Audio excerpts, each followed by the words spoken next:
Да, спасибо большое и спасибо за приглашение. Это мне очень приятно выступить здесь, потому что думаю, что это первый раз, что я доложу по своей теме.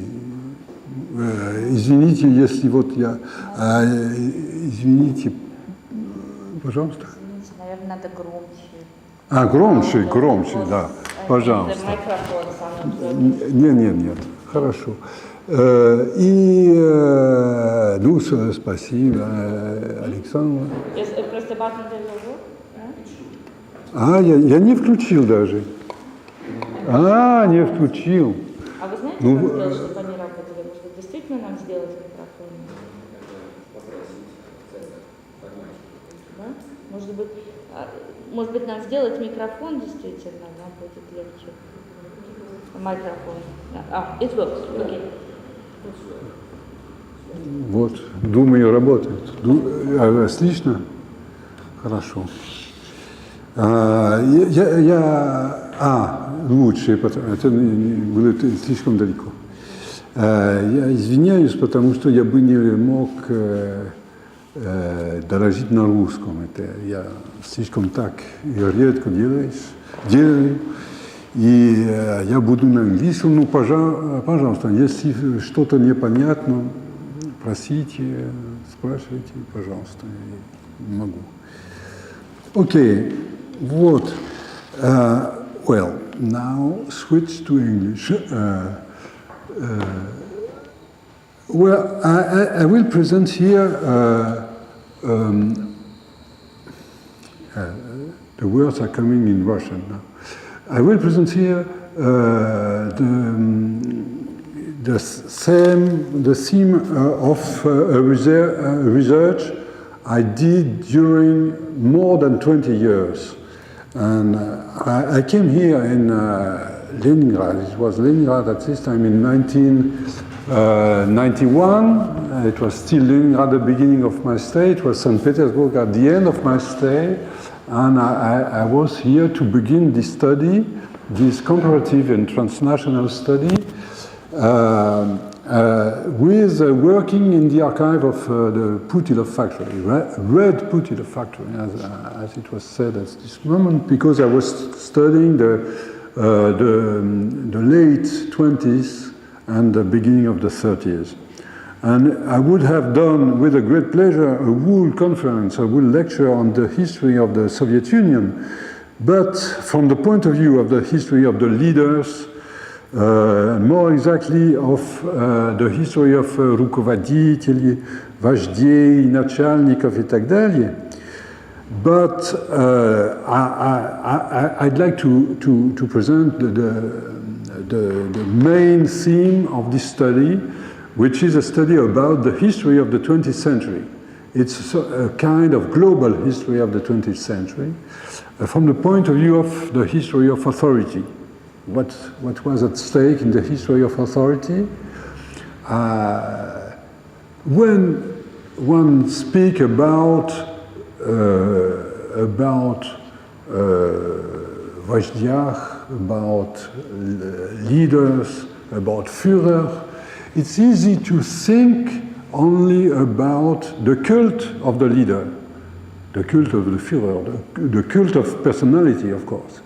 But I wanted to make a history which was not only a history of totalitarian countries, but also a common history of totalitarian countries and of capitalist liberal countries. Because it seems to me that it was something very, not only close, but even something very common in the history of all the big countries they made, or they begin to make the Industrial Revolution. There was something in common, a fascination for science, of course, a fascination for rationalization, a fascination for rationality applied to industry, rationality applied to government, scientific government, and so on. But and all of this has been widely studied, widely worked. There are thousands of studies about organization, about, for example, scientific management, not научная организация труда. And I just heard from Alexander that this place was a place where it was thought, it was taught about научная организация труда from the 20s onwards.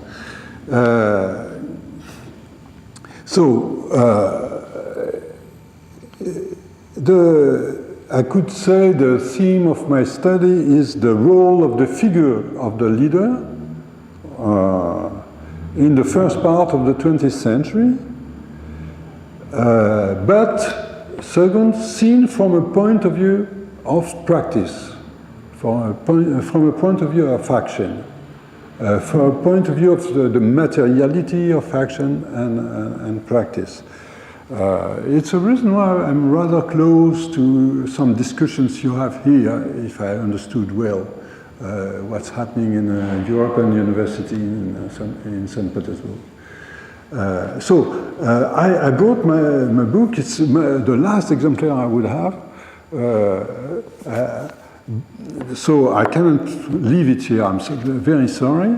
It's an exemplar I gave to somebody. Just for you to have a look on this and see what kind of work it is, and so you can have a look, please. So I would like to say, to begin with, that the history of practices in the 20th century is not a question of principle. Is not a question of intellectual fashion, because there was a big stake in the 20th century with governing practices. This century was a century of the control of practices at very large scales. Controlled by organization, by very large organization, by large scheme of thought, invention of devices à la Foucault, for example, the organization devices or practice devices, which are material, which are also intellectual, which are organizational, and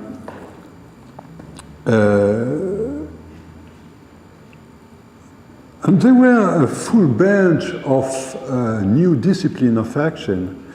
They were based about a pretension to scientific rationality. One can study this from an organization point of view, but and it's something I did in my previous works, but what struck me is that there was a very important presence of the figure of the chef, of the leader, of the Führer in the practices, in the industrial practices, in the political practices, and this was something common in a large series of countries. When I'm talking with control of practices at a large scale, of course I'm thinking about what Taylorism was, scientific management, not научная организация. It was the stake of научная организация was to give the management the control of the slightest movement of the workers or of employees at the workbench. So it was there was a second very important of those disciplines of practices, which was Bolshevism. Bolshevism and terrorism have in common the will to control practices through rationality, through an organization of specialists. They are trained for dissent with science, with inquiry methods into the fields, into the workshop or into the masses. We could join also, for example, psychoanalysis, because psychoanalysis is at another scale, at the scale of the individual, also devices with a position to rationality and a position for working, psychology working, and there is an exchange, an elaboration, which is an exchange where the people in charge of rationality is analyzing, interpreting the speech of the patient. It's also a device to organize some kind of a practice of an action for both, for the therapist and for the patient. Well, actually it was not the same scale, even if this discipline had a worldwide diffusion, exactly as had the terrorism, exactly as had the Bolshevism, about the same time, with the same chronology. So, but I would like to reflect about the question of the leader within this situation. It has not been studied by the historians. I don't know why.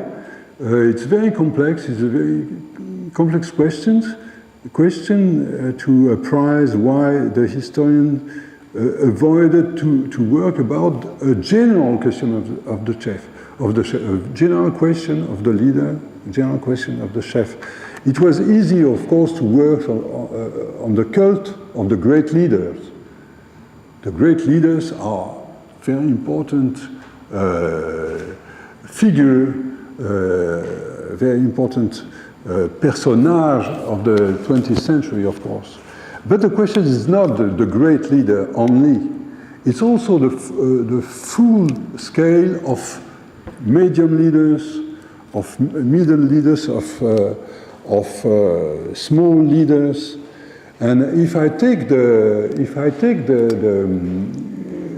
example of the Soviet Union, for example, it's very interesting to see that the role of the rukovodитель is emphasized from the very beginning of the 20th century. I'll get back on this question. But not only the rukovodитель, but also the voyage, political voyage. And rukovodитель, the word rukovodитель, the word voyage, were of the utmost importance in the Bolshevik discourse from the very beginning of Bolshevism. It began very spread discourse and all in books, in the Pravda, in everything. And what was interesting to me is to watch the process of affirmation of a figure of the leader, but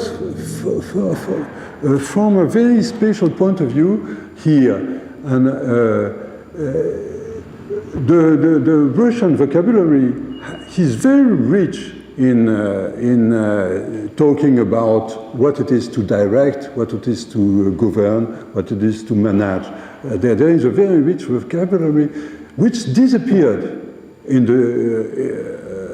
nearly in the 30s, and the word начальник became very spread and replaced a lot of words we were finding in the factories. For example, as I said, I was working on a Putilov factory, and the word of начальник was replacing Заведующий, распорядитель, and so on.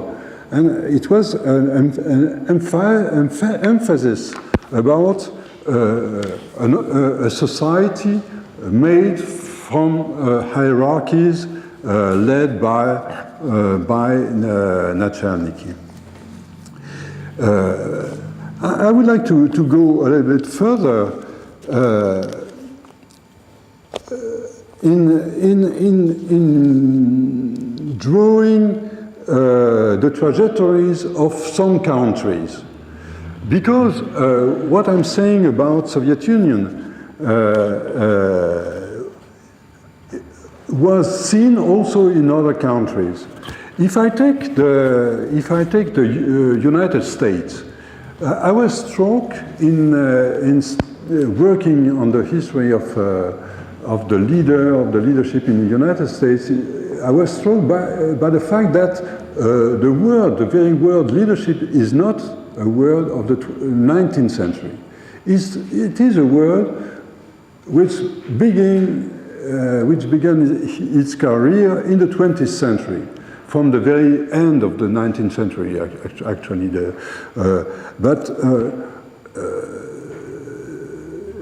They were very important lectures in the last 10 years of the 19th century, the first 10 years of the 20th century. For example, there is a lecture about how to define what could be a political leadership. The concept didn't exist before, and it was a lecture repeated 3 or 4 times in the United States by a young professor of law who was to become president of the United States, Woodrow Wilson. But there is not only politicians, not only law professors, there were also economists, psychologists, religious writers. They took part of this movement, intellectual movement of thinking what could be leadership. And so leadership as a concept is a concept of the 20th century. And it's not, we can say it's not a word of the English language, it's the word of the American language. It's because it is bearing American values. In this first discourse on leadership, it was very important to underline that the United States was created by free people, leaders, and so on. And what they were building, it was a country about to be the leader of the world. And it was very present in the concept of leadership since the very beginning. In Germany, we are accustomed to think about the Führer, about the Führung, which is the leadership. But also, even if those words did exist, well, before, just like the word leader in English, the word existed. The word Führer did exist also since very long. But at the end of the 19th century, it was just designing very small functions of travel guides or machinists and so on. It has absolutely no political meaning. The very model of authority was the monarchist model, the model of the Kaiser. The entrepreneur had to be the monarch of his company. Einer muss herrschen, as said management books at the late 19th century. But since the very beginning of the 20th century, well before the Nazis, National Socialism, and so on, the concept of Führer was beginning to become very important. And it was asked to the Kaiser to be the Führer of the development. People were saying we need a Kaiser who would be a Führer for whom to go through the fire. So that's something which is also beginning in the 20th century as a discussion of the society with herself. It's a social discussion about what it is authority. That's the same in France. The same in France, you have a completely new literature, for example, in the army, about authority, or about what it is to be an officer, what ought to be the social role of the officer, and after that you have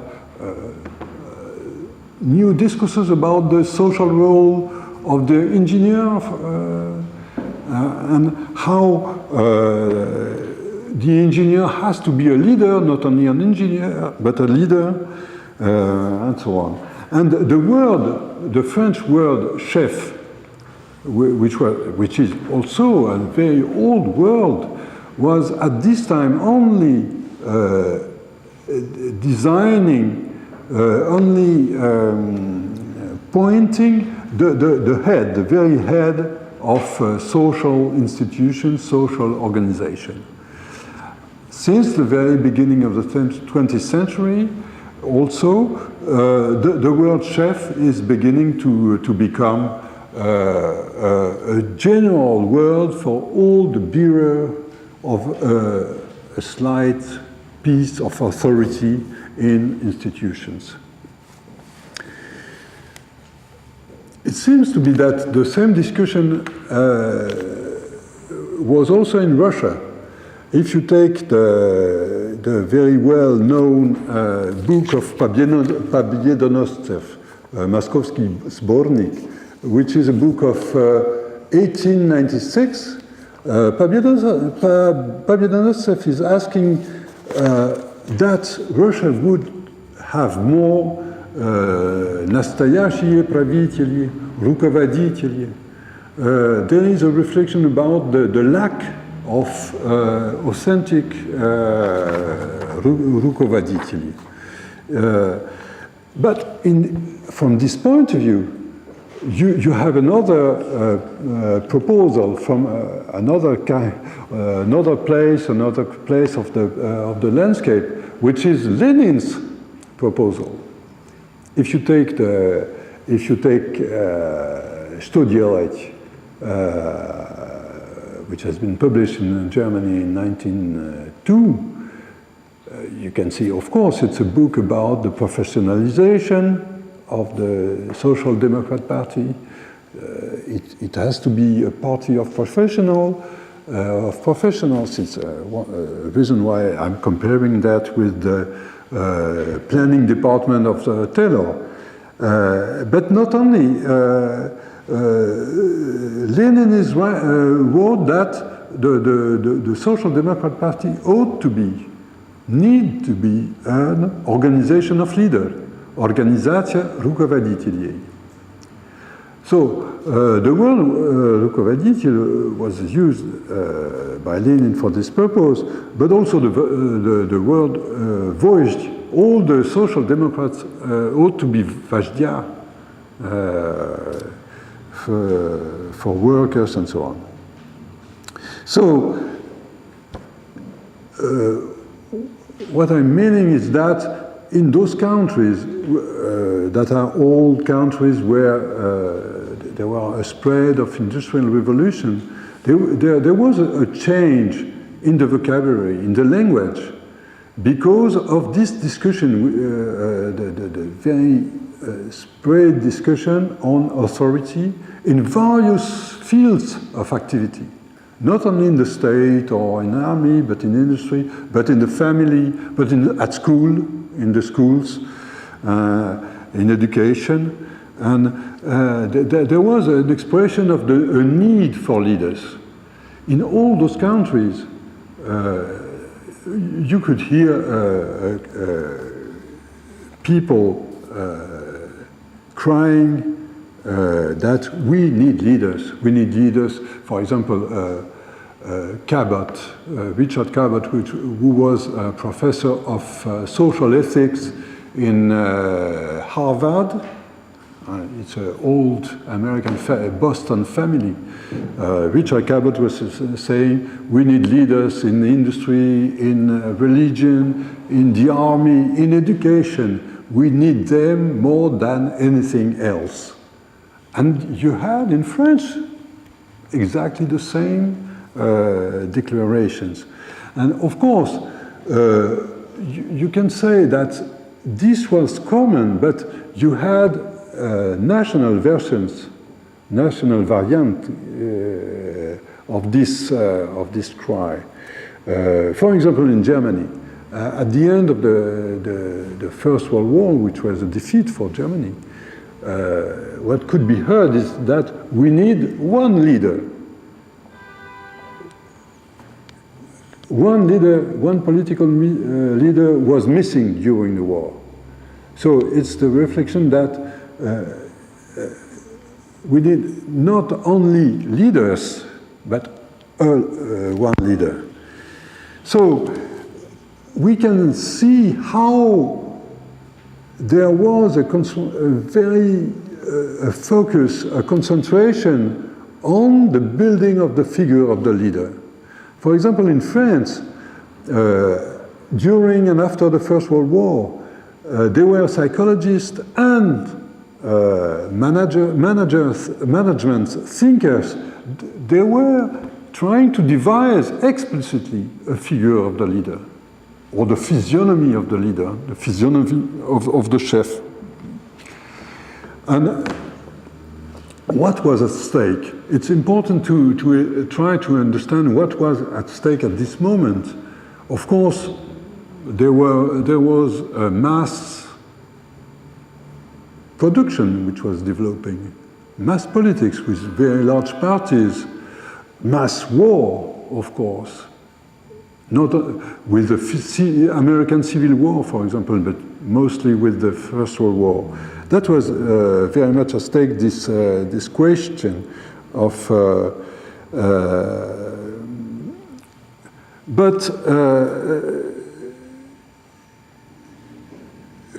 the question was also the disparition, the vanishing of the old classes of they were born to command. For example, aristocracy, for example. The aristocracy has to be replaced of the power, the authority of birth, the authority of money. Also, the end of the 19th century, beginning of the 20th century is the beginning of what has been called the era of the managers. And it meant that the entrepreneurs were recognizing they were unable to manage their own companies themselves in person, as I said. They had to delegate because of the big argument is the size of the companies and the complexity, the technological and organizational complexity of the companies. So they had to delegate to managers. So this creation of the figure of the leader is also the creation of a social aim, social title, entitlement for people wanting to emerge, wanting to become leaders or chefs and so on. For in Soviet language, it would be vidvigency. It was the stake was to become a rukovodитель, become начальник, and so on.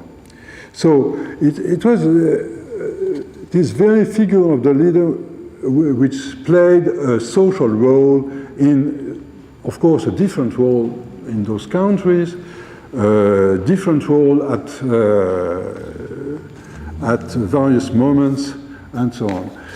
What is important to notice is the role of the social science sciences in this move, in this transformation. Because the role of social sciences was very important, mostly psychology and sociology. It's clear we think of, in psychology, we think of the psychology of the crowd. And for example, the main example is the psychology of the crowd of Gustave Le Bon, which has been published in 1895 in France, which was immediately translated in English, in German, and in other languages, and in Russian. In Russian, in 1896, there were two editings, two publications of the psychology of the crowd in St. Petersburg. So it was immediately a worldwide bestseller. But not only the psychology of the crowd, but experimental psychology was very important. The first paper in the psychology of leadership in the United States was written in 1904, and it was written in borrowing a psychological test of a French psychologist, Alfred Binet, who wrote in 1900 a book on suggestibility. The test of suggestibility in the circulation has been transformed in a test of on leadership. The experimental psychology was used as a tool to devise what would be the best qualities of the best leaders. What should be these best qualities? How to train the pupils, how to train the students to become leaders with the best qualities. So it was a use of the psychology of experimental psychology for the psychology of leadership, which was growing. Sociology was also very important. Of course, we can think about the two great founders of the 20th century sociology, of Max Weber and Emil Durkheim. Max Weber, his sociology of domination is very well known, of course.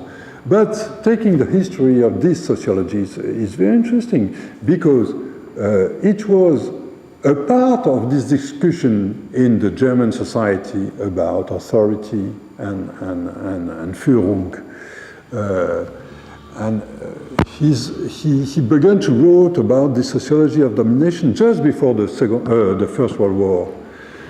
And in 1917, Weber began to have a very much a political career, doing meetings all over Germany. He was in late 1918. He was nearly chosen as a minister for the new Republican constitution. So this was the situation for him to think as a sociologist, but also as a politician in Germany. He was, and his conception, for example, of the charismatic leader is very much marked by this situation. For example, his constitutional project was to have a parliament, but he has no confidence in the capacity of Germany to have a very solid democracy, and to have a democracy able to choose and to select and to grow leaders, Führer. So he was thinking about the need to have a president who would be elected by the people, all the people, with, as he said, charismatic qualities that make the true leaders. So Weber is not only a sociologist who is studying what authority or domination is, he was also an actor in this situation. And his sociology was an actor on this situation. I'm sorry, I have to close it. I didn't do that. I see, it is closed. Sorry. Durkheim, of course, Durkheim didn't write about the leader, but his way of thinking about what a society is very much an idea of behavior of individuals that are determined by the society, the social practices. He is saying that society is talking to the individuals with the tone of command, which is very much the drawing of his sociology. He is saying that authority is the main topic of the sociological research.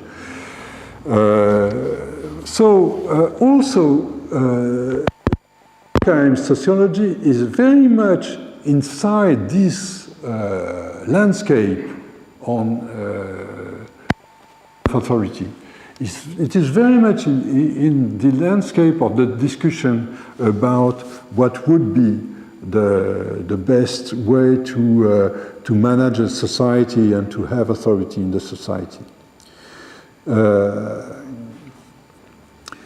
So I will go a little bit further now because I see that I did talk already long. So I would like now to have some remarks about action, about practice. In talking about the word leader or the word Führer or talking about the word rukovodитель, вождь, chef, it's not talking about ideas. It's talking about a component of what it is to be effectively, actually, a leader in some social surroundings. The fact to be said a leader by others is very important for people. It was very important for people. The fact to be named a leader, nominated a leader, was also framing the way of action of people. So it is a part of the actual reality of the practices. But in this study, I tried to think about what was really the practices of the leaders and how to think about that. And it's the reason why I'm thinking about the action of mainly two leaders. One is a leader in the capitalist industrial world, an engineer managing the production factories of the car maker Peugeot. And I worked from a very special archive very close to him, which is his personal archive, with papers, correspondence, reports, and so on, and also with unpublished autobiographies, where he is just relating what he was doing, what he has done. They are very much practice of the practice. It's only speaking about what he did. And the second figure is Stalin himself, also seen at work. How did Stalin work? How did Stalin act as a voyage? And also how he did think about what he was doing as a voyage.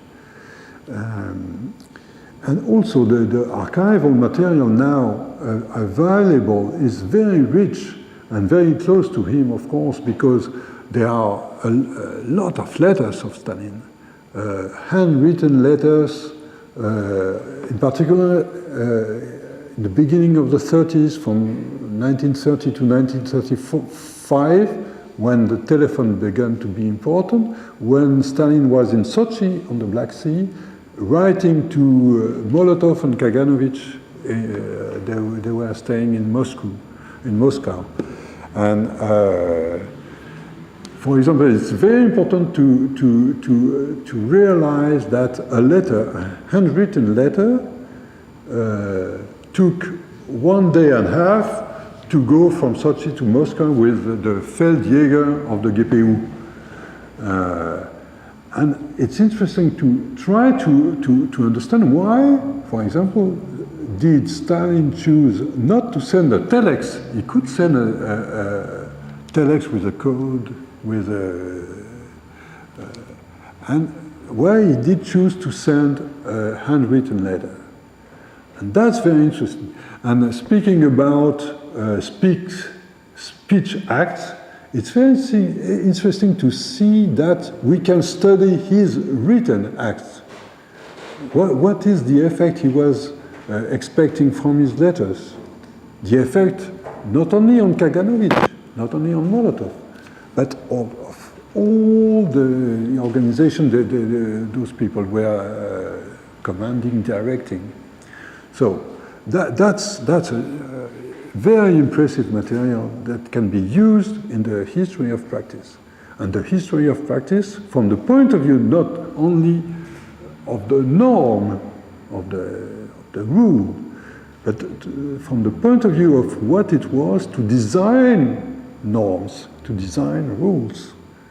And that is something very interesting, because I think that the question is not the opposition between norms and practice. The question is the relationship between designing norms and acting in a surrounding where norms are. So both are practices.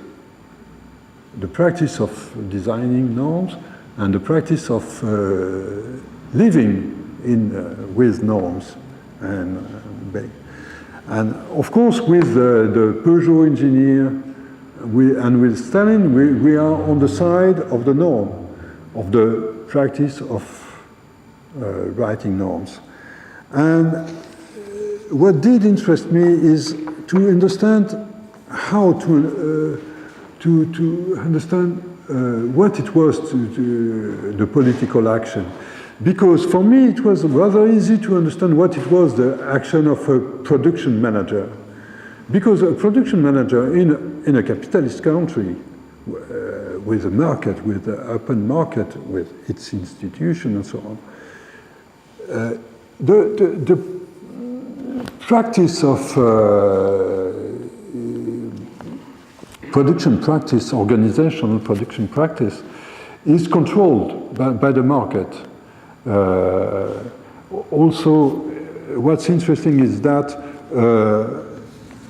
there are objects, they are sold on the market. So there is accounting, there is very much material organization. There is obligatory continuity of the production to make the companies work. For example, there is a continuity of the production of cars or hiring people and so on. So this practice can be controlled by the fact that the market is the judgment, the place of the judgment of selling thousands and millions of parts or of cars. It's very more difficult to know how to apprise the success of a political practice. So we can try to do it from the point of view of the practitioners. But there is no material object that is judged by the market. And it is why the archive of Stalin is so rich, because it leads us to what was the way a practitioner of the power, the way he used to organize his own practice, but also the practice of others. And as you know, Stalin thought about him as a teacher. It's very much present in his letters, учитель, учитель, учитель, учитель. There are a lot of papers with the word учитель. And actually, I will take only one example, and it will be the end of my talk because it has been already very long. This example is the inspection he made in the beginning of 28 in Siberia. It is the end of the NEP, but the end of the NEP because the NEP didn't work any longer. The peasant didn't want to give the wheat, didn't want to give the bread, as one say in Russian. So Stalin, as general secretary, decided that the party and not the government had to organize a demonstrative action to collect the wheat from the peasants. And he organized his inspection also to train his companions. He sent some of them in various regions, as Mikoyan in Caucasus, Andreev in North Caucasus, Molotov in South Russia, and so on. He sent other people, and they were all writing to each other. So we are the correspondence of Stalin. It's one of the last time we can see Stalin narrating what he was doing to the other people. And the other people responding to Stalin about what they were doing at their place and so on. And that's very interesting because, it is known as this university. What's interesting is to think, what is appearing from this paper is what the unit of action of somebody as Stalin. For example, comparing with the production manager, the unit of action is producing cars. A car is a unit of action. You can say also a model of cars is a unit of action. But what is a unit of action for Stalin and for such a government? One can say the importance of вопрос, the importance of дело, the importance of задача, for example. But it means that it is not like the industrial continuity. You have as the sociology, the French sociologist said, we had a form, which is a form project, or a form affair, or a form dealer. Stalin was mobilizing people for one thing. The stake is very, very big because he wanted to train his own comrades to the politics of repression first.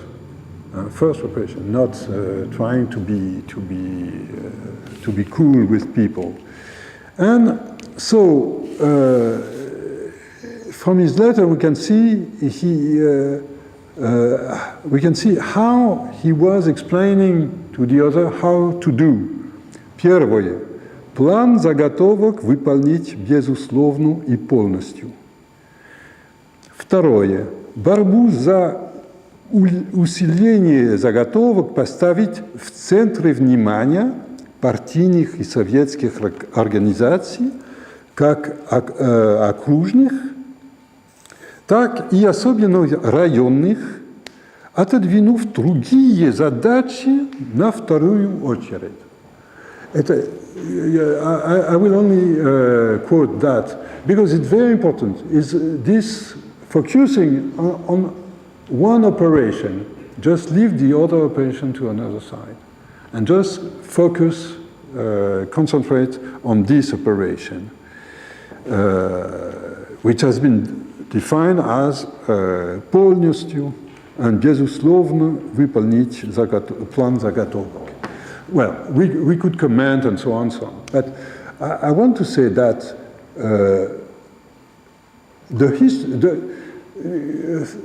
the theory of practices that you are very much discussing here, it's not a question of a theory out of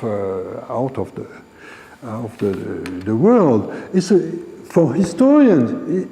For the historians, it's very much a question of what was the history composed with, made with. And take the way people were acting, not only acting isolated, but acting in a social network, social organization, make the thing very much clear. To be on the side of the designer of the norm, to be on the side of the people that have to work within the norm is very important. So,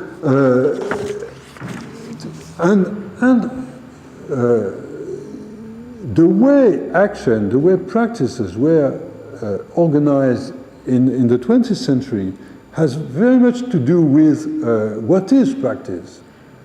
And there were people, they were practitioners, they were thinking on what it was practice. It was the case of Stalin, it was the case of managers, of management thinkers, and so on. So the study of practices can help understand historical processes, but also history may contribute to the theory of practices, because it is inscribed in the history.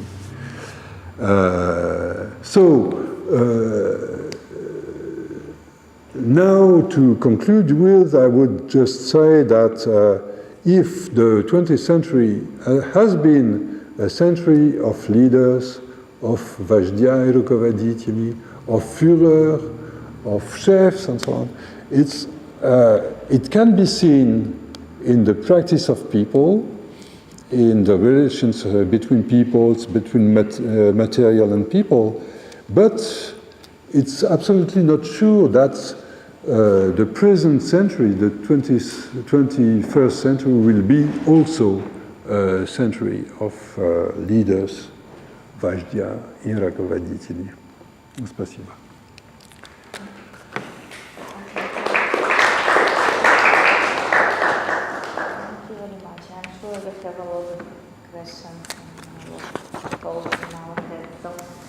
You can use both of this. Thank you so much for the lecture. I have a question about the line of your lecture. And your last words was that the 20th century was the century of leaders. So I have an engaged question, but what was the 19th century, for example? What was the nature of leadership? I think it's a trivial question, but it could be very interesting. What was the nature of leadership before the emergence of new leadership, I mean, in the beginning of the 20th century? Just a point, you can raise the question in Russian if you wish. Okay. But, okay, yes.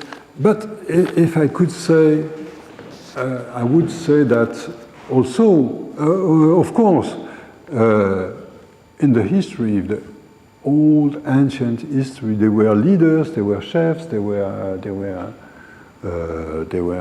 вождя тоже, and there were also, but there was no leadership. Leadership is the history of the 20th century. The history of the figure of the leader is beginning with the 20th century, with the beginning of the 20th century. They were chefs, but the construction of this figure of the chef is a question of the 20th century, of the question of the mass society. But mass society is also a society of leaders. It's something which is not very much stressed in all the literature or ideology of mass society. And of course, it's a very much nominalist stance, as Foucault would say. But it's very important to stress the importance of the words. Words make the things exist, if you wish. And words are also a social stake. When I'm speaking about the history of the words Führer, leader, leadership, or chef, and so on, and it is a social battle. There are political stakes, there are economical stakes, there are cultural stakes. There are a lot of stakes that they are discussed by people.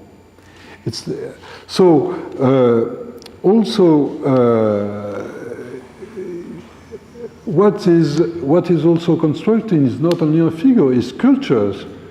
It is cultures of leadership, cultures where a lot of intellectuals are taking part.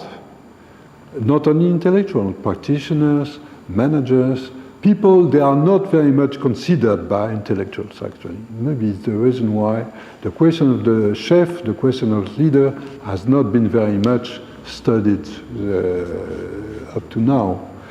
And also for now, will this century be a century of leaders? Actually, I don't know. I don't know what will be the future. But what I can say is that in the recent period, one can say since the years 68, we were talking about last week, in a lot of countries, the question of authority changed. And 68 itself was a movement without leaders. And now we can see a revendication, a claim not to have leaders in a lot of social movements. Not only Tunisia, in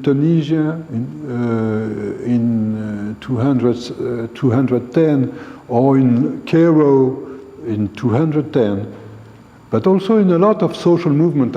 I see them in France, I see them in the critics of mondialization.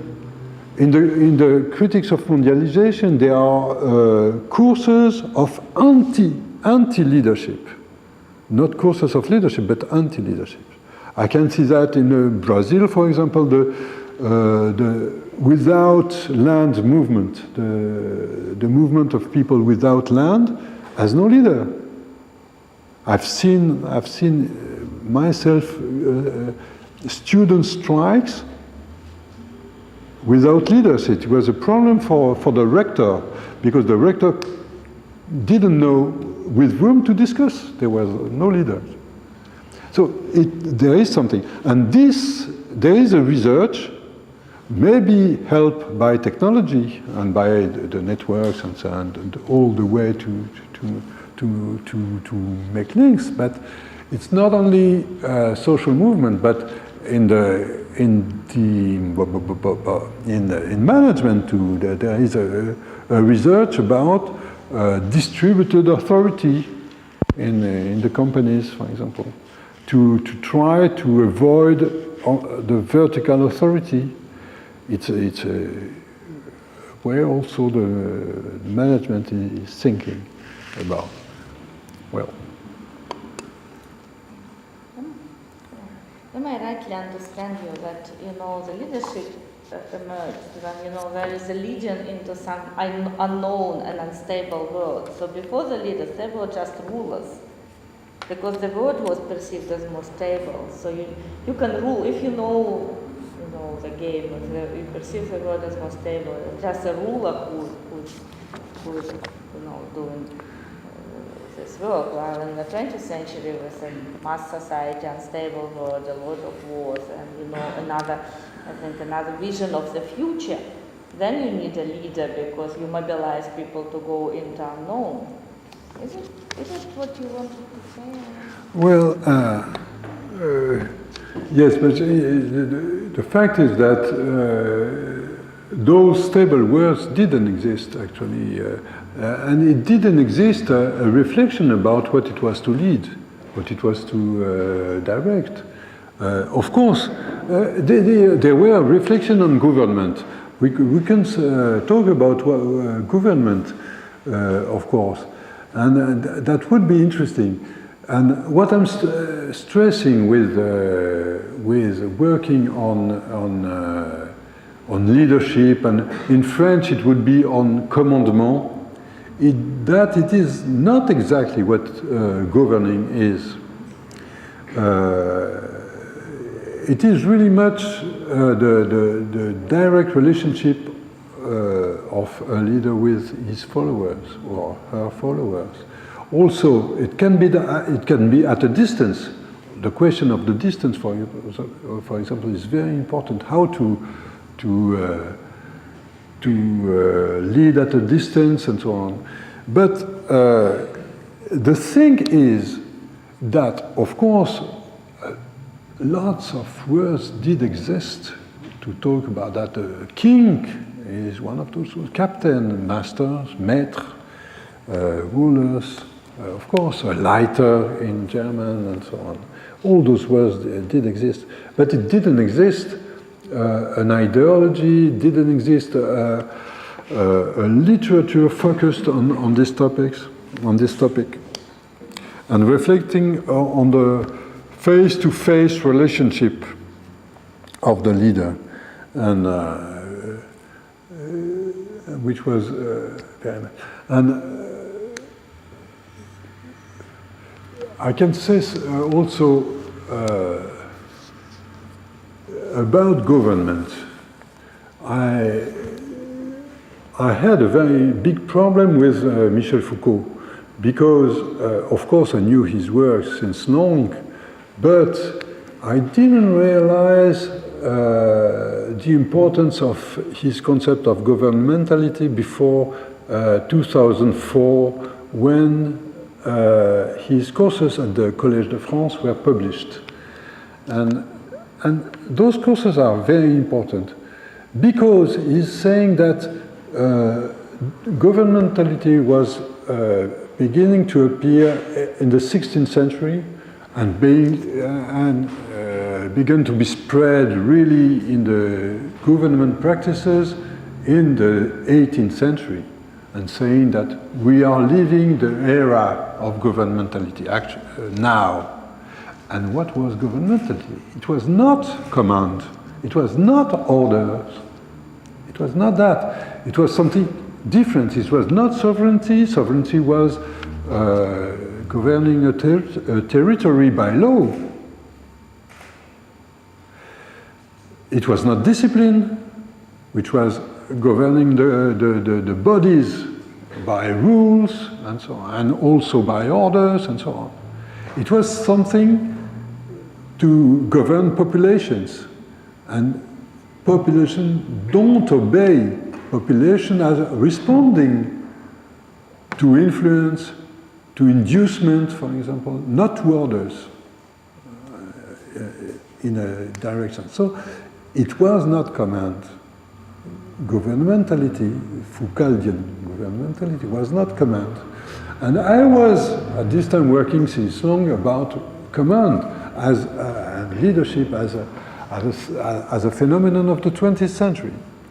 And I think that what was interesting, it was a way to think about social sciences. What is the role of the social sciences? How do they interact with the social, with the society? Taking Weber, for example. Weber is saying about authority and domination that authority and domination, which are the same for Weber, is the capability, the capacity of an order to be obeyed.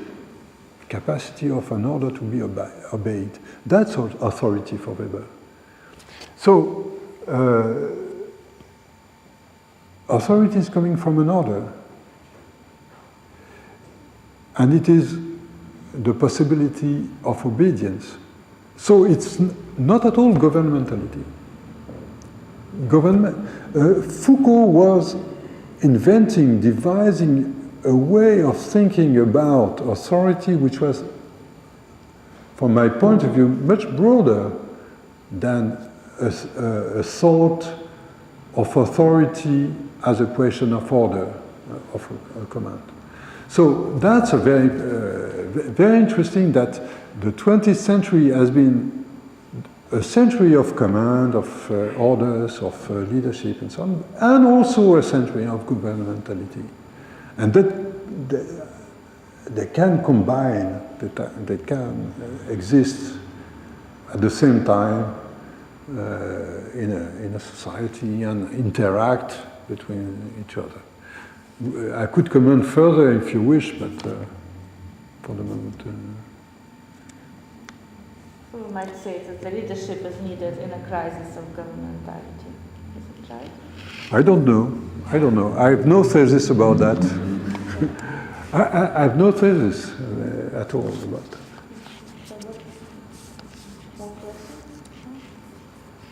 In relation to the Soviet case, you began by talking about the role of scientific management. You were talking about the role of scientific management more generally in a transnational case, and then at the end of your talk, you were also talking about the early 1930s and languages of norms in the Soviet case. And I'm wondering how the language of will and voluntarism in the 1930s fits into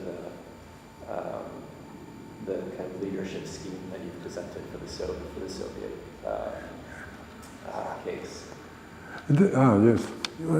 Yes, that's very interesting because, as a matter of fact, this language was very much used by psychology, for example. The question of the will, does it work? The question of the will, if you wish, what's interesting also in this history is that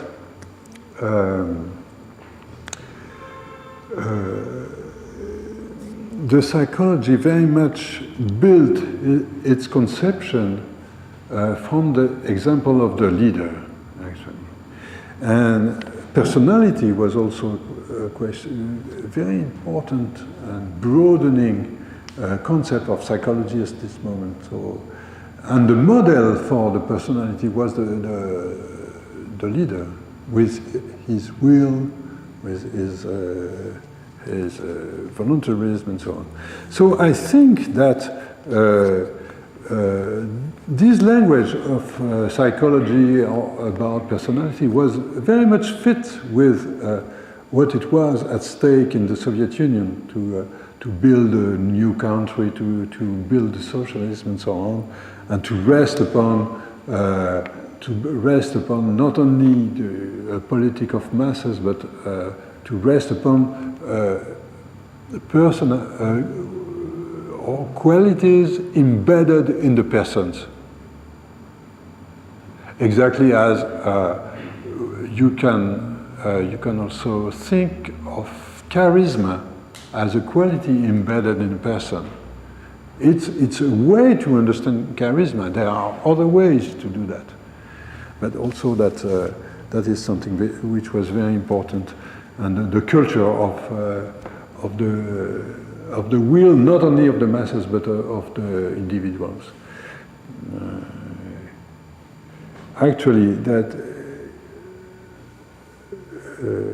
I think about something Stalin said several times. It was his conception of the leader, actually, which was not the Stalin leaders was not a leader with great qualities. It was not a man with qualities. The Stalin leader was an ordinary man, and in the November 7th of 1937, just after the demonstration on the Red Square, he was just meeting with his friends, and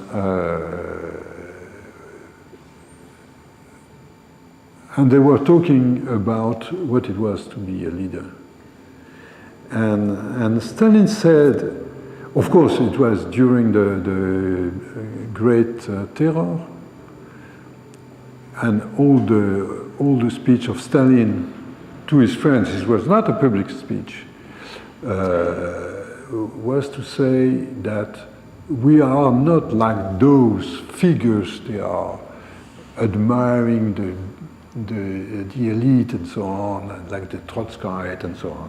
We, as leaders, we did emerge from the ordinary people, and it is the people who choose us as ordinary people, and the people don't like special personalities.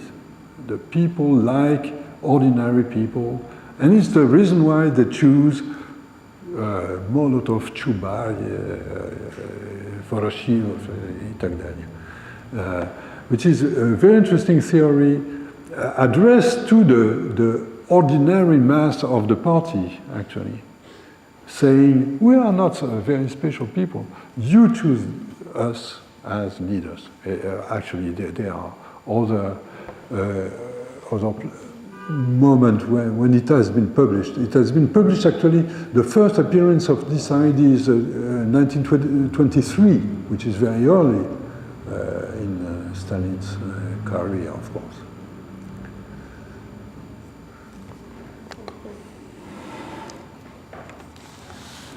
Could you possibly comment a little bit on the specificity of Stalinist leadership and some differences between four types of leadership you study in your book: American, German, French, and Soviet.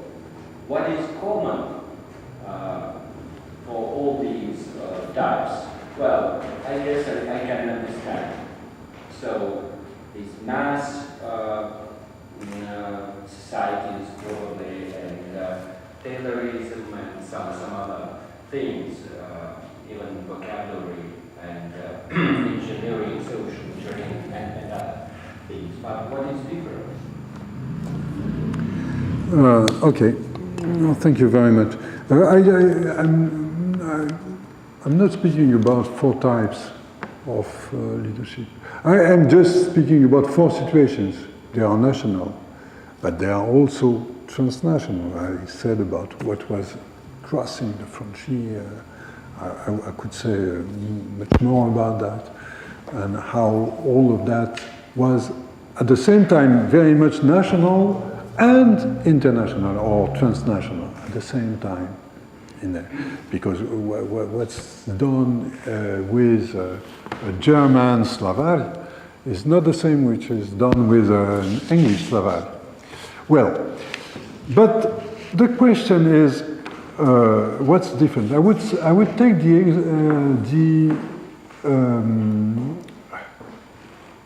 the question of democracy, for example. because it's something which surprised me very much in this study also, is that when the ideology of leadership appeared in the beginning of the 20th century, one of the first questions was its relationship with democracy.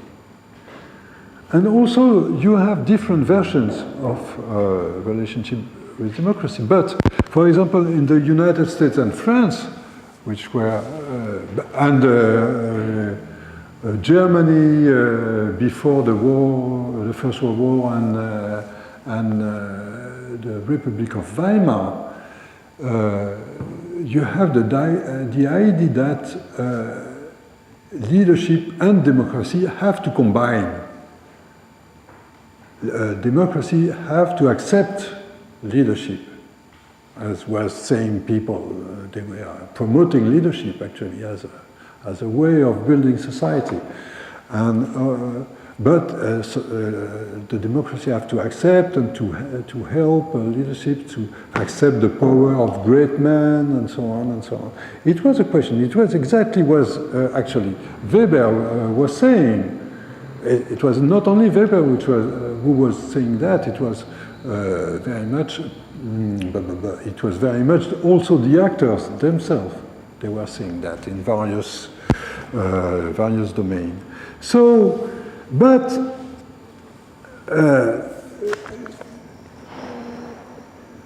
as you know,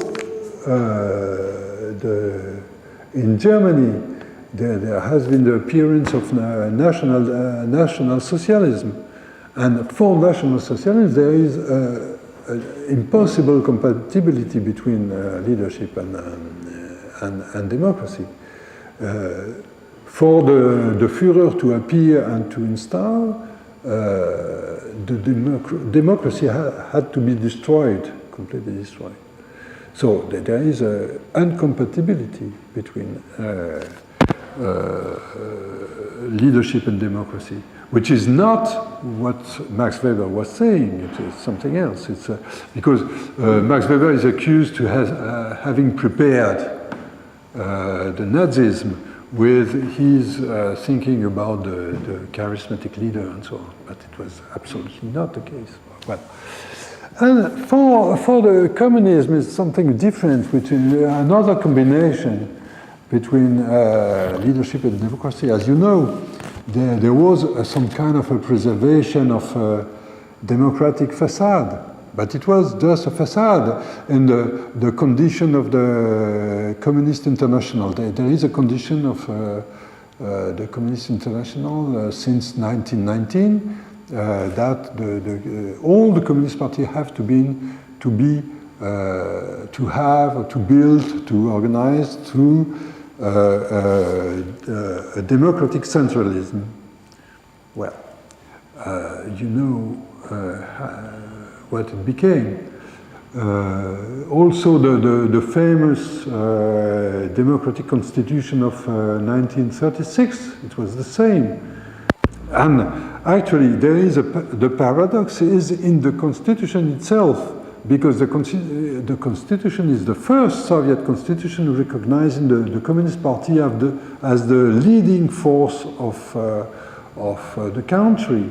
And nothing in the constitution is specified for the control of this party. There is no control on this party. So this is this kind of relationship, which is respecting apparently democracy, but in fact building a huge mess of hierarchies, which is very much confusing for Soviet leaders themselves, as you know. It's what I could say. It's there is very much in common this fascination for the leader, the building of a leader as a very important person in the building of society. But there are big differences in various countries. Actually, in my answer, I didn't differentiate between France and United States, for example. I could. For example, France has been very much influenced by Le Bon, by psychology of Claude of Le Bon. And from the beginning of the century, there was no constitution, there was no formation of any psychology of leadership based on experimental psychology, even Binet experimental psychology.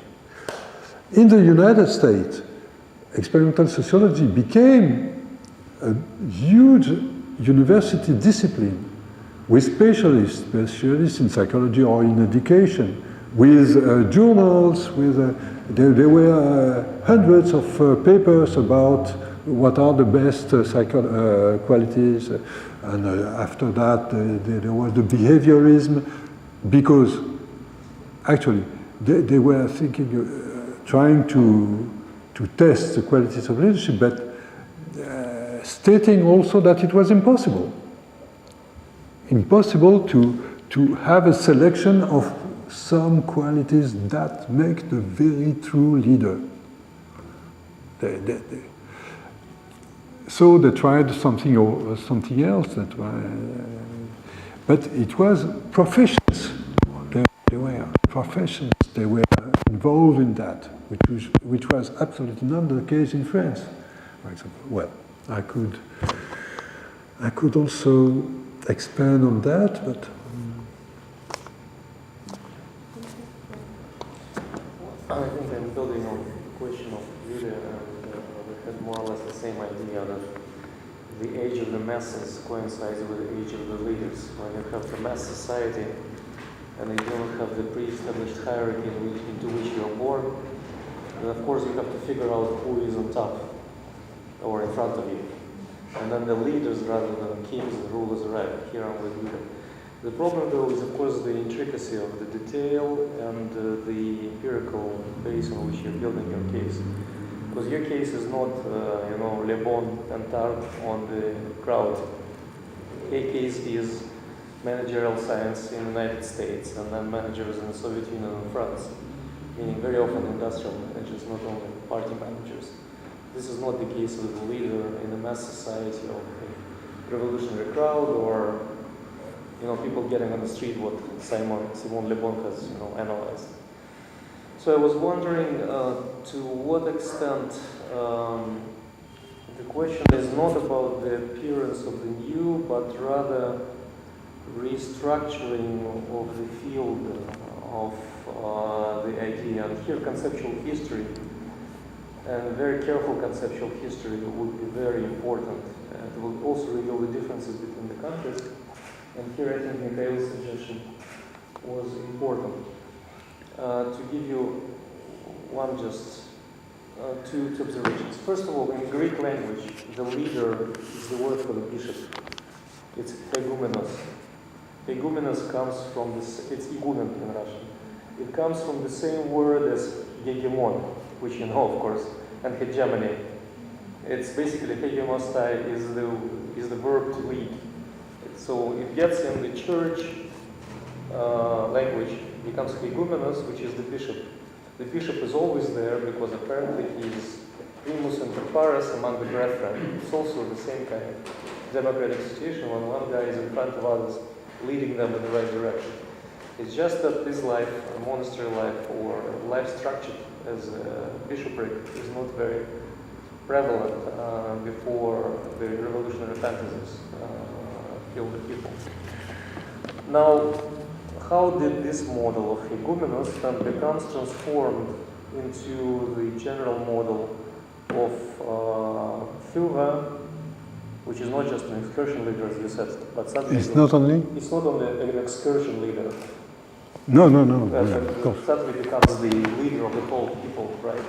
And it's not the pasteur in French. It's not the shepherd. It's the leader. It's a different type of metaphor. How does it get transformed in Russian?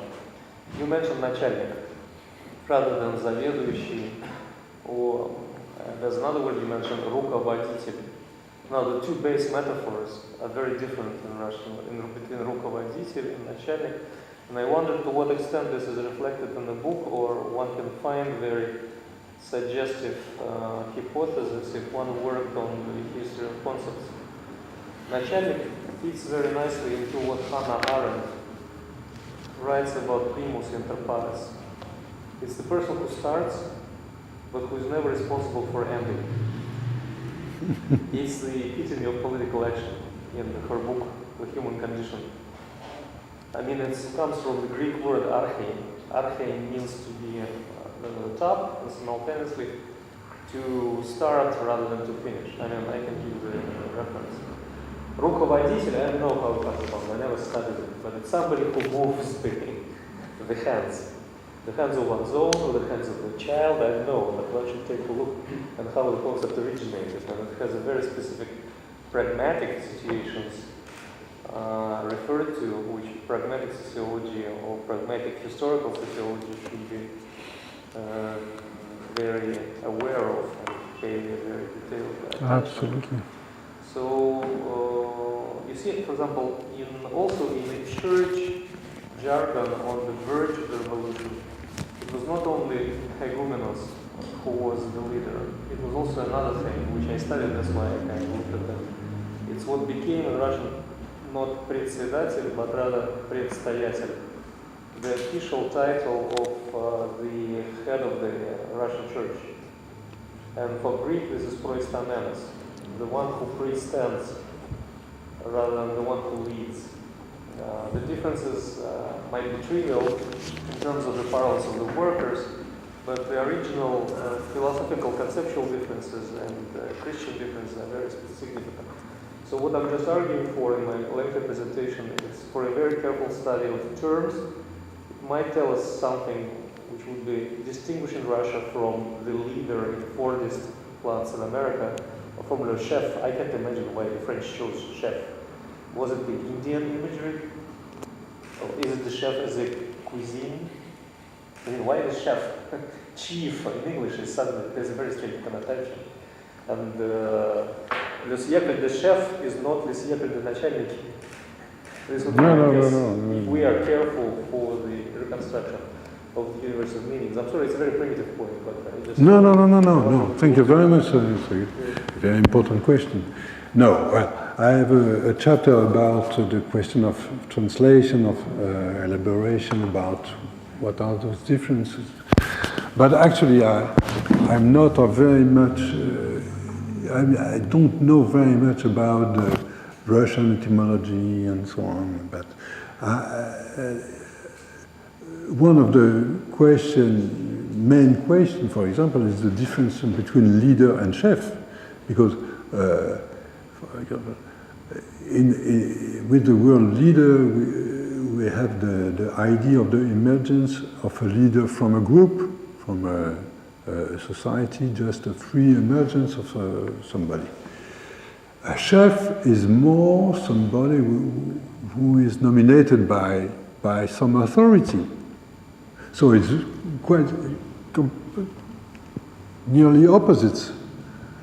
But the question for me was not to discuss the slightest variation of the etymology but to try to understand how to say, not the actual, not the present, but the contemporary meaning of those words, and what was socially at stake with the construction of those words as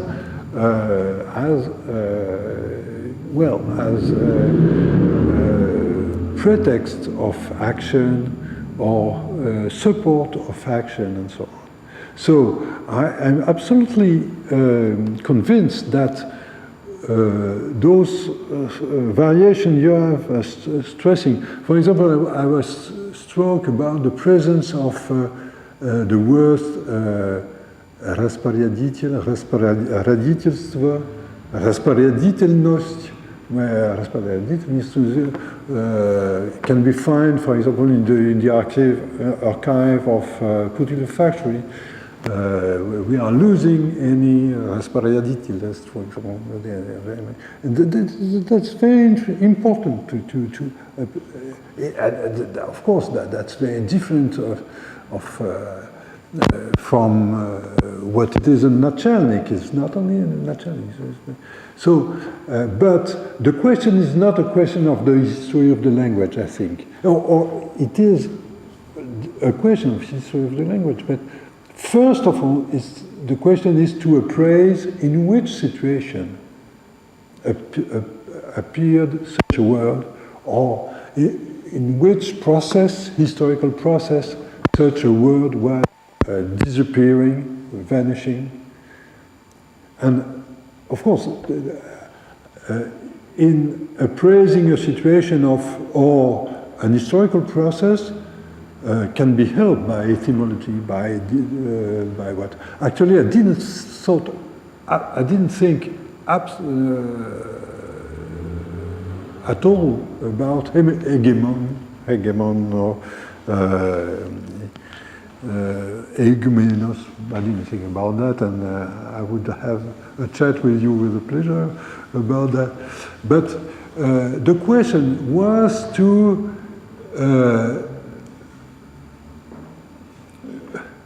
in a sense, it was to make a situated history, a history situated in localities, in national localities, but also in circulations between localities, but also a history situated in time, a history of problematizations, of the way they were, some groups, some people, they were problematizing the question of authority.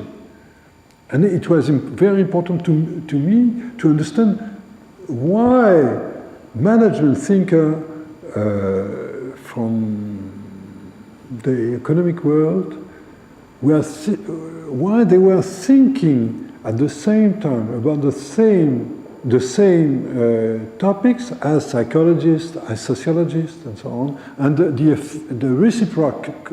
reciprocal effect on each other. Well, so it's the reason why I make the same story of the leader and of the chef, even if it seems to be, those words seem to be opposite, because actually in the book there is also examples of people, they are trying to translate those things in the 30s, and well, I won't expand about that, but I think, well, that's. In Russian, there's a term which was a borrowed term, I think, general and chef. General. Obviously nominated by the upper authorities, so it might be coming from the French language. Yeah, of course.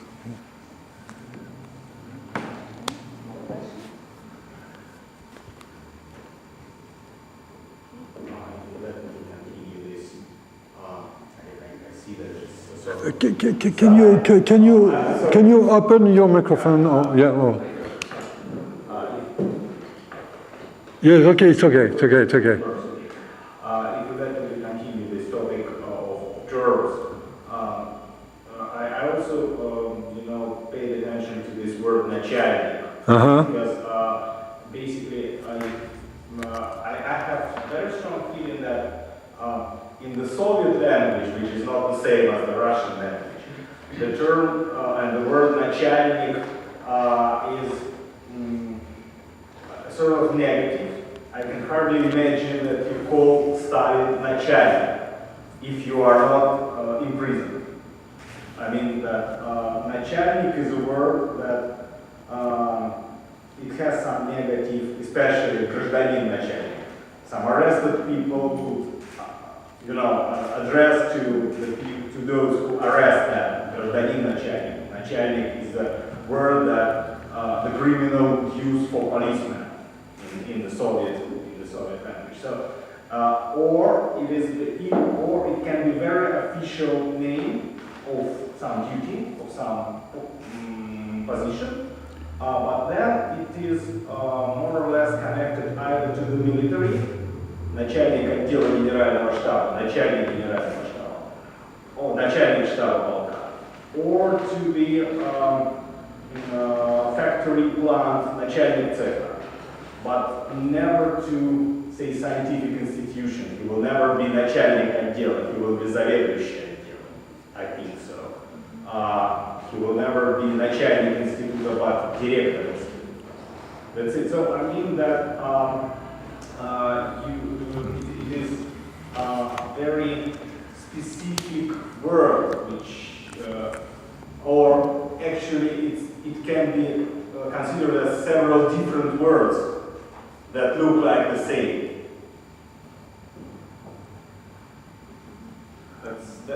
No. Thank you very much. It's not a question.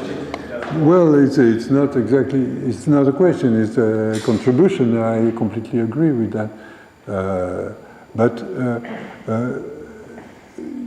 But there is a dynamics in this. I think that I've seen on the history of Putilov Kirov factory. I've seen that the word начальник was replacing a word like Zavieduyushi, for example. It was replacing from the mid-30s. So all the people were not becoming начальники yet. They were all still directors of the various parts of the factory.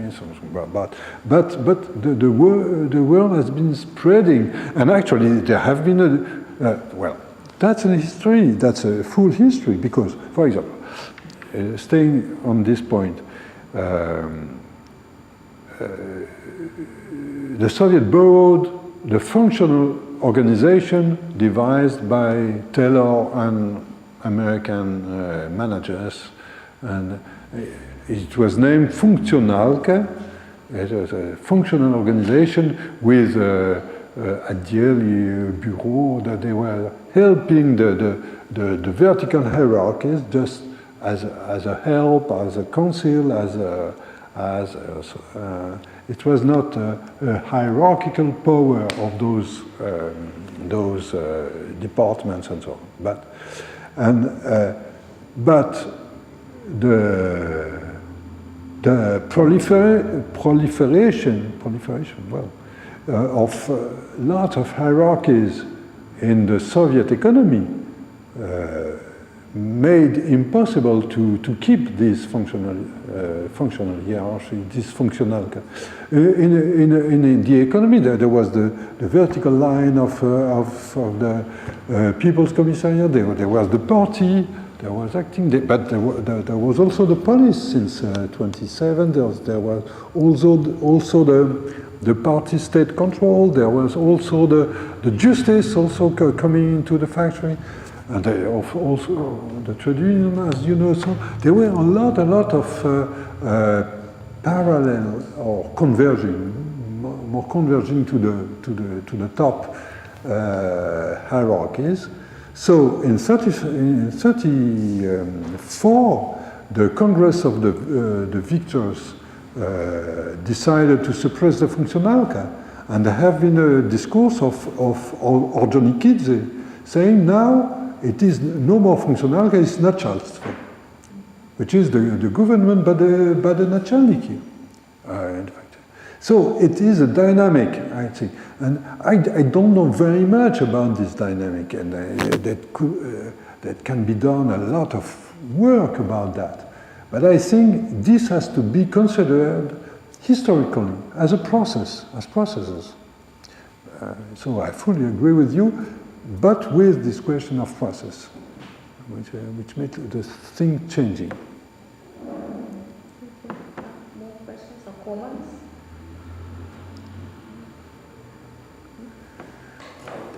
One more technical question. Probably I need your authorization, so to say, to translate the title in order to just to cite. That's a question. Because, well, it's a big difference. For instance,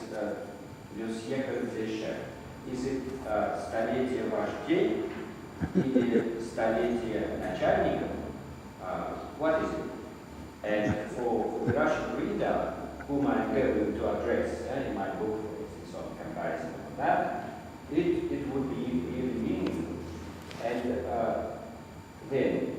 commandement, what is it?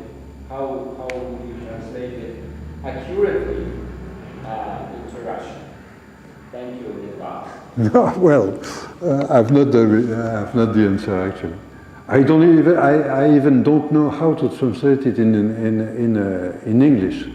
I have to take with English people or American people to think to reflect about that. I don't know, because it's not the century of the leaders too. So I don't think it would have been the stolecie of Vajdier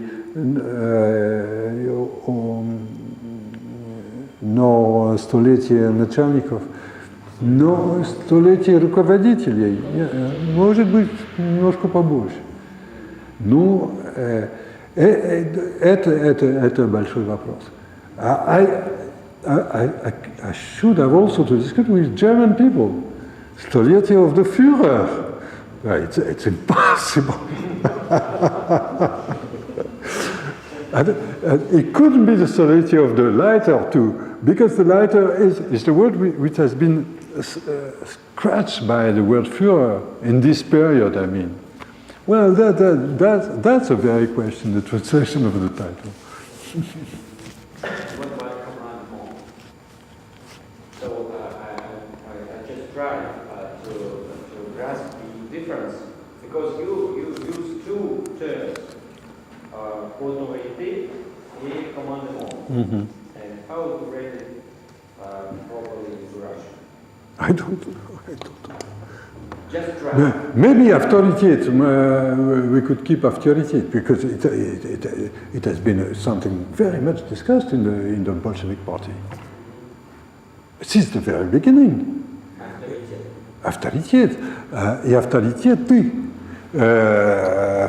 For example, Lenin, declared in 1906 that the workers' class needed authorities, not authority, but authorities. It means needed people they would have authority. And after that is very much discussing. You can see that in the correspondence between Soviet leaders. They are very much discussing about authority, to give authority to one people, to enhance authority. Because, for example, I'm sorry, but it's still an industrial example. The people coming from labor institutes, they were working in the factories. They were trained here or elsewhere. They had very much a lot of problems with the people of the factories, because they wanted to implement norms of works and so on, and the workers didn't want, and it was a problem for also the management. It was not, and there have been a merger between workers and the management against the Normirovchikov.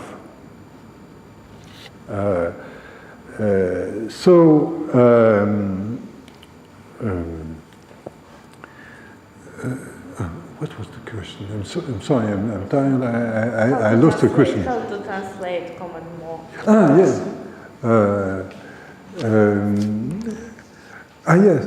And so the reaction of the direction of the factory was to say, we have to enhance the authority of the Normirovchiki. But to enhance the authority of the Normirovchiki was to enhance it very much artificially. So there is a discussion about what it is, the formal authority and the personal authority or the actual authority of people. That was also a discussion and translation, actually. I couldn't have it in the title in English, because in English authority is much more formal authority than it is in French or even in Russian, or where the word is implying something which can be formal, but which can be also very much personal from the person of the. But it doesn't work in English. Actually, the word for personal authority in English is leadership. Became leadership in the 20th century. So I'm not finished with this question of translating. And there is another important topic, I think, I don't know, do you address it or not, it's like, relations between authority and leadership, authority and responsibility, because what Oleg told, that начальник is not responsible to Absolutely. things, and that's... Already, Catherine the Great knew something about that. When she was founding the Smolny Institute, she wrote letters about the relationship between authority and responsibility.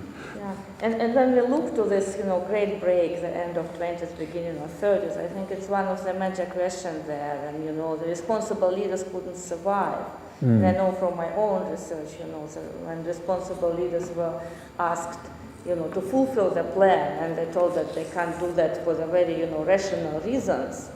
And what was their fate, we know. And then they were replaced by irresponsible leaders who just said, I will do it, and they didn't do. Their fate also sometimes was very bad because, so to be a leader was very, difficult at that time, but to be a responsible leader was absolutely impossible. And I think it was a destruction of responsibility in that time.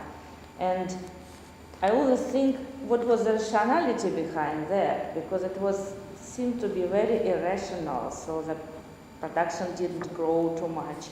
And, so sometimes I think that it's like the drivers on a road. You want the drivers to go faster, and they go faster, but actually they do hectic movements, but it's not very much faster, but much more risky and irresponsible. I don't know if this comparison works, but so it looks like a psychological, decision more or less. So try to move the whole country to go faster, but not a rational decision because it destroys. To make who to go faster?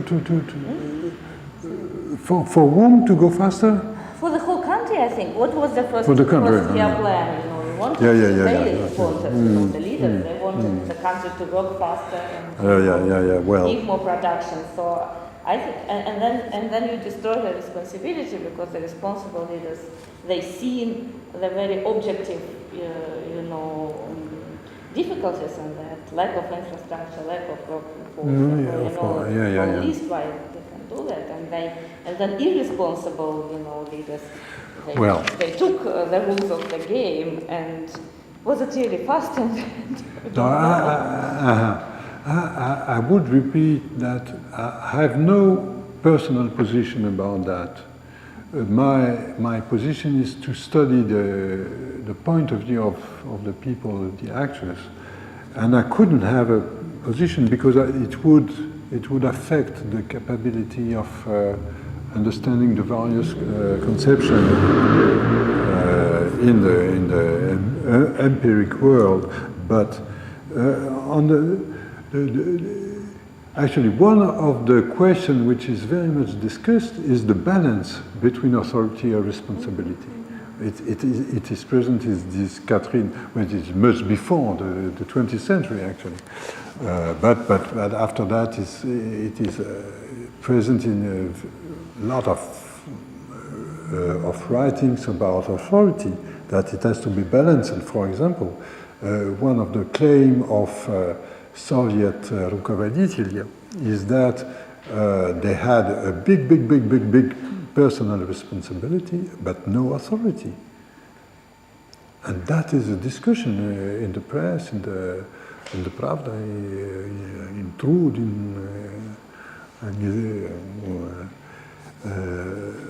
other journals, and that is a big discussion.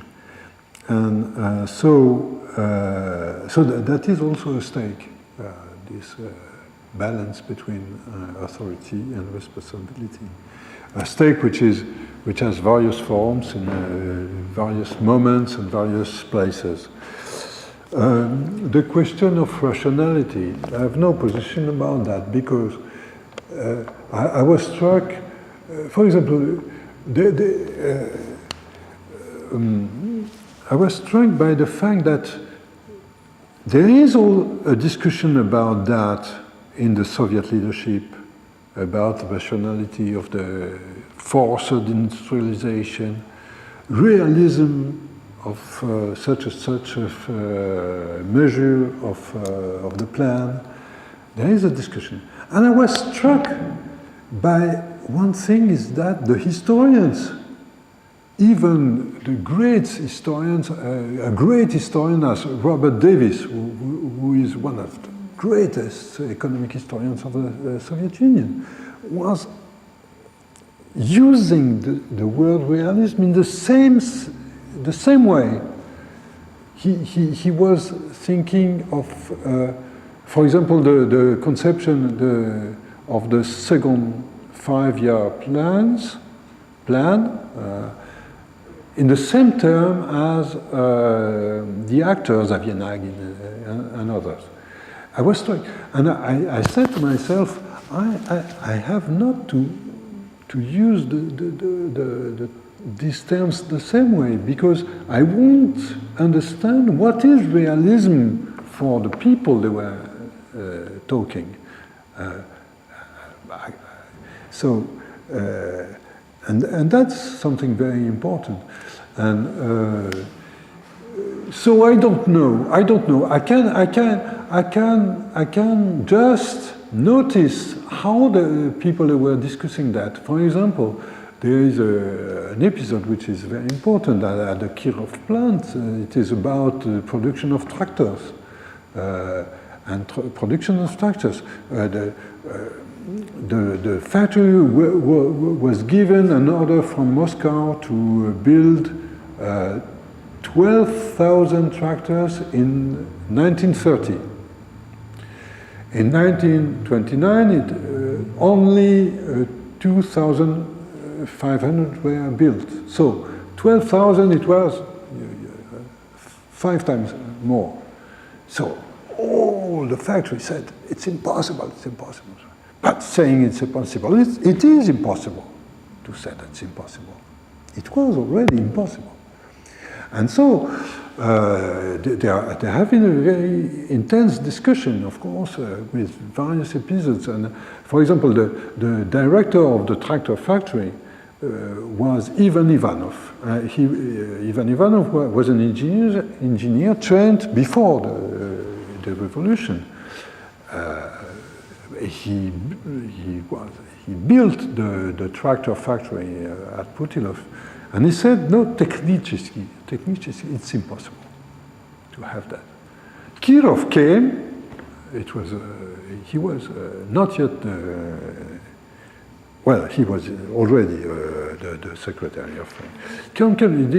Maybe it's not possible technically, but коммунически is possible. So where is realism? And they could make those tractors. They could build those 12,000 tractors. But just don't look at the quality of the tractors. Okay, but they did. Thank you.